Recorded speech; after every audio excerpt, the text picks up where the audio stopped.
মিথুন রাশির ক্ষেত্রে সূর্য হচ্ছে তৃতীয় ঘরের অধিপতি, যেটা হচ্ছে সিংহ রাশি। তৃতীয় ঘরের অধিপতি হয়ে চতুর্থ ঘরে অবস্থান করছিল এতদিন, শুক্রদেবের সাথে জুতি তৈরি হয়েছিল। এবার সূর্যদেবের পরিবর্তন 17 অক্টোবর 2025-এ। সূর্যদেবের পরিবর্তন সবসময় 1 মাসের জন্যই হয়, প্রত্যেকটা রাশিতে সূর্য 1 মাসের জন্য থাকে।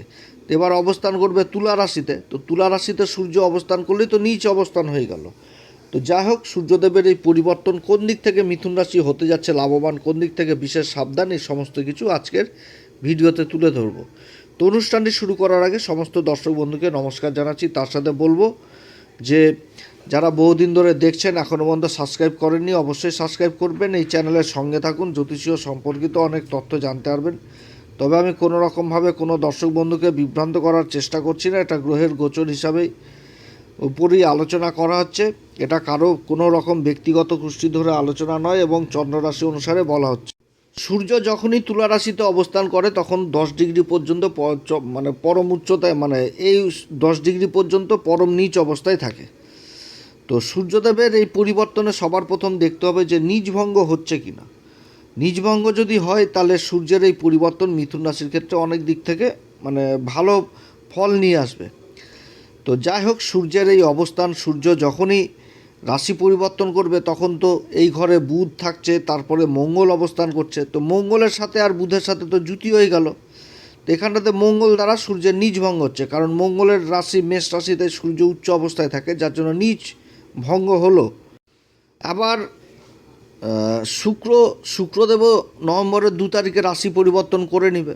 শুক্রদেব রাশি পরিবর্তন করবে এবং ত্রিকোণে অবস্থান করবে নিজের রাশিতে, তখনও নিজভঙ্গ হচ্ছে। এবং শুক্রের যে বর্তমান অবস্থা, কেন্দ্রে অবস্থান করছে চতুর্থ ঘরে, তো কেন্দ্রে অবস্থান করার জন্য এখনও কিন্তু মানে সূর্য যখনই রাশি পরিবর্তন করবে তখনও কিন্তু নিজভঙ্গ অবস্থায় থাকবে।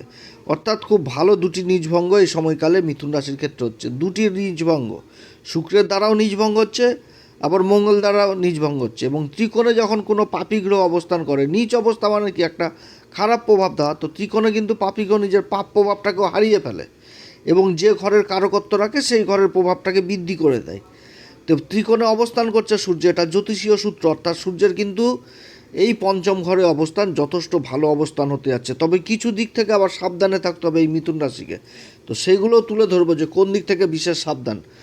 আর আরও ভালো জিনিস ঘটছে এই সময়কালে, যে দেবগুরু বৃহস্পতি উচ্চ অবস্থায় চলে যাচ্ছে 18 তারিখে, উচ্চ অবস্থায় ধন সম্পত্তির ঘরে অবস্থান করবে মিথুন রাশির ক্ষেত্রে। কারণ দেবগুরু বৃহস্পতি কেন্দ্রের দুটি ঘরের মানে অধিপতি, একটা হচ্ছে সপ্তম ঘরের অধিপতি এবং হচ্ছে কর্মের ঘরের অধিপতি, ধন সম্পত্তির ঘরে অবস্থান করবে এবং কর্মের ঘরের উপর দৃষ্টি থাকবে। কর্মের ঘরে শনিদেব অবস্থান করছে, অর্থাৎ শনির উপরেও কিন্তু দৃষ্টি থাকছে এই সময়কালে। আর সবথেকে ভালো দিকটা হচ্ছে যে দেবগুরু বৃহস্পতির এই যে পরিবর্তনটা হচ্ছে, এই পরিবর্তনে মঙ্গল, বুধ, তারপরে রাহু, শনি, এই 4টি গ্রহই কিন্তু দেবগুরু বৃহস্পতির নক্ষত্রে অবস্থান করবে। মঙ্গল আর বুধ থাকবে বিশাখা নক্ষত্রে, আর রাহু থাকছে হচ্ছে পূর্বা ভাদ্রপদ নক্ষত্রের প্রথম চরণে এবং শনি অবস্থান করবে পূর্বা ভাদ্রপদ নক্ষত্রের চতুর্থ চরণে। এবং দেবগুরু বৃহস্পতি উচ্চ অবস্থায় নিজেরই নক্ষত্র, সেটা হচ্ছে পুনর্বসু নক্ষত্র অবস্থান করছে, অর্থাৎ ভালো অবস্থান কিন্তু। অর্থাৎ চারিদিক থেকে কিন্তু একটা ভালো মানে পরিস্থিতি হতে যাচ্ছে এই মিথুন রাশির, সব দিক থেকে একটা উন্নতির জোয়ার কিন্তু থাকছে। তবে সবার ক্ষেত্রে যে সমান হবে সেটাও না। অনেক দাদা দিদি ভাই বন্ধুদের জন্মকুষ্ঠিতে গ্রহের অবস্থান খারাপ রয়েছে, যাদের সূর্যেরই অবস্থান হয়তো খারাপ, গ্রহণ যোগ লেগে বসে রয়েছে, তো তাদের ক্ষেত্রে কিন্তু ফল আবার অন্যরকম হবে, যে নিজ ভঙ্গ হচ্ছে না, আবার গ্রহণ দোষ লেগে বসে রয়েছে। অতএব তাদের কিন্তু জ্যোতিষীয় পরামর্শ নিতে হবে। আর এই সমস্ত জাতক জাতিকাদের ক্ষেত্রে একটি কথা বলবো যে সূর্যের উপাসনা করতে হবে। সূর্য যন্ত্র বাড়িতে স্থাপন করতে হবে, সেই যন্ত্রের উপর প্রত্যেকদিন স্নান করে ওঠে সাদা চন্দন লাল চন্দন বেটে হাতের মাঝখানে 2টি আঙুলে লাগিয়ে সেই যন্ত্রে ছিটাতে হবে এবং তার সাথে বলতে হবে ওং হ্রিং ঘিনি সূর্যাদিত্যায় শ্রী, এই মন্ত্র উচ্চারণ করতে হয়, তাহলে সূর্য যথেষ্ট বলি হয়। তো যাদের এই রকম রয়েছে সূর্যের অবস্থান, অবশ্যই সূর্যযন্ত্র স্থাপন করবেন। তো সূর্যযন্ত্র কোথায় পাবেন? আমাদের এই ইউটিউবের মধ্যে স্ক্রিনের উপর একটি প্রোডাক্ট বলে অপশান রয়েছে, সেখানটাতে আপনারা সূর্যযন্ত্র পাবেন।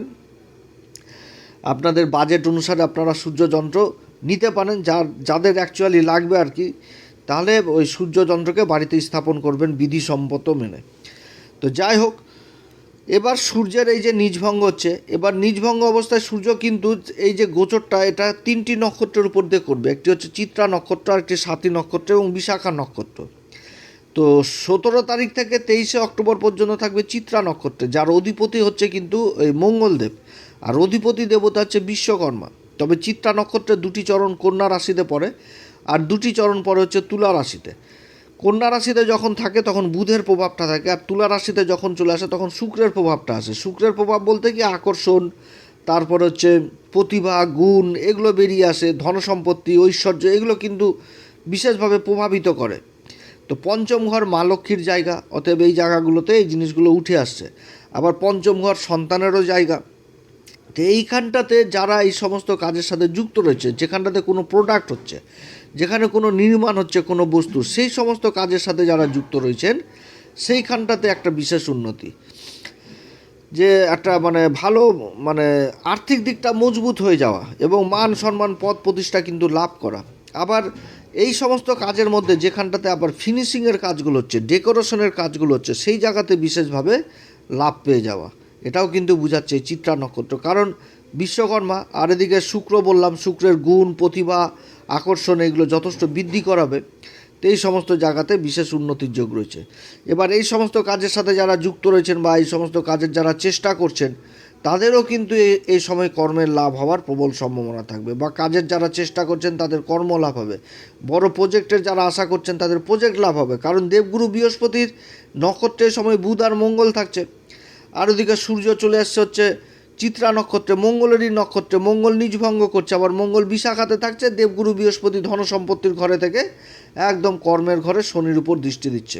কর্মের ঘরটাও তো দেবগুরু বৃহস্পতির ঘর, মীন রাশি, অতএব কর্মলাভের প্রবল সম্ভাবনা থাকছে।